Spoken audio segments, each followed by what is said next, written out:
જૂના ડીસા સમૂહ માર્ગના અધવચ્ચે લટકેલા કામોથી લોકો પરેશાન। કરોડોની મંજૂરી તેમ છતાં કોન્ટ્રાક્ટરની બેદરકારી, વૈકલ્પિક માર્ગ ન બનાવતા અકસ્માતોમાં વધારો થવાની સંભાવના। દર્શક મિત્રો, આપ જોઈ રહ્યા છો સંબંધ ભારત ન્યૂઝ પર આજના મહત્વના સમાચાર। અમારી ચેનલને લાઇક અને સબસ્ક્રાઇબ ન કરી હોય તો લાઇક અને સબસ્ક્રાઇબ કરવાનું ભૂલતા નહીં।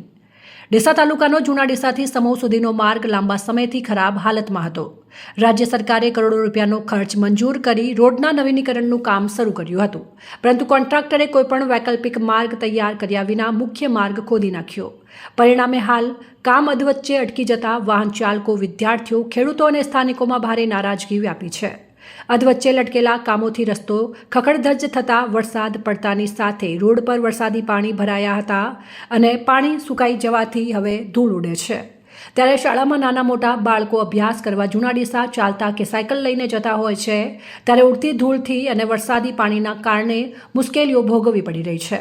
શાળાએ જતા બાળકોને કોઈપણ પ્રકારની સમસ્યાઓનો સામનો કરવો ન પડે તે માટે સરકાર કટિબદ્ધ છે।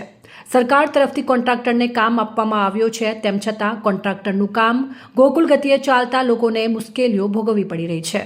તો શું સરકાર કોન્ટ્રાક્ટર સામે યોગ્ય પગલાં લેશે કે લાગતા વળગતા અધિકારીઓના આશીર્વાદના કારણે આ કામ ગોકુળ ગતિએ ચાલશે? સ્થાનિક લોકો જણાવે છે કે રોડ ખોદી નાખ્યા તે બાદ આજ સુધી યોગ્ય રીતે કામ પૂરું કરવામાં આવ્યું નથી।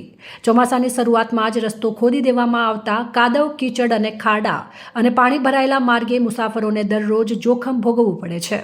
અકસ્માતોમાં વધારો થતાં એક મોત પણ થયું છે। રસ્તાની ખરાબ સ્થિતિને કારણે અવારનવાર નાના મોટા અકસ્માતો બનતા હોય છે। તાજેતરમાં બનેલા એક અકસ્માતમાં એક વ્યક્તિએ જીવ ગુમાવ્યો હતો। વરસાદી સિઝનમાં માર્ગ પર પાણી ભરાઈ જતા સ્થિતિ વધુ જોખમી બની ગઈ છે। વાહન ચાલકોમાં ભય વ્યાપ્યો છે કે ક્યારેય પણ મોટી જાનહાનિ સર્જાઈ શકે છે। વૈકલ્પિક સુવિધાઓનો અભાવ। કોન્ટ્રાક્ટર દ્વારા કોઈપણ વૈકલ્પિક માર્ગ સુવિધા ઊભી કરવામાં આવી નથી, જેના કારણે વિદ્યાર્થીઓને શાળા કોલેજોમાં જવું મુશ્કેલ બન્યું છે। ખેડૂતોને પાક બજારમાં પહોંચાડવામાં અડચણરૂપ થઈ રહી છે અને દર્દીઓને હોસ્પિટલ પહોંચાડવામાં વિલંબ જેવી પરિસ્થિતિ ઊભી થઈ છે। માર્ગ અને મકાન વિભાગ પર પણ આક્ષેપ થયા। લોકો આક્ષેપ કરી રહ્યા છે કે પાલનપુરનું માર્ગ અને મકાન વિભાગ પૂરતી દેખરેખ રાખવામાં નિષ્ફળ ગયું છે। કરોડો રૂપિયાની મંજૂરી હોવા છતાં કામ અધવચ્ચે લટકી જવું એ આયોજનમાં થયેલી મોટી ખામી ગણાય છે। લોકોમાં રોષ અને માંગણીઓ છે। સ્થાનિક લોકોની માંગણી છે કે તાત્કાલિક અધવચ્ચે લટકેલું કામ ફરી શરૂ થવું જોઈએ। કોન્ટ્રાક્ટર સામે કડક કાર્યવાહી કરવી જોઈએ। વૈકલ્પિક માર્ગ સુવિધા તાત્કાલિક ઉપલબ્ધ કરાવવી જોઈએ। અકસ્માતોમાં જાનહાનિ થાય તો અધિકારીઓ અને કોન્ટ્રાક્ટર બંને જવાબદાર ગણાવવા જોઈએ। સરકાર સામે મોટો સવાલ। લોકોમાં સવાલ ઉઠી રહ્યો છે કે સરકાર દ્વારા કરોડો રૂપિયાની મંજૂરી તેમ છતાં જો આ પ્રકારની બેદરકારી થાય અને લોકોના જીવ જોખમમાં મુકાય તો તેની જવાબદારી કોણ લેશે? શું સરકાર અને આ વિભાગના મામલે તાત્કાલિક પગલાં ભરશે? અહેવાલ અમૃતમાળી, સંબંધ ભારત ન્યૂઝ, ડીસા।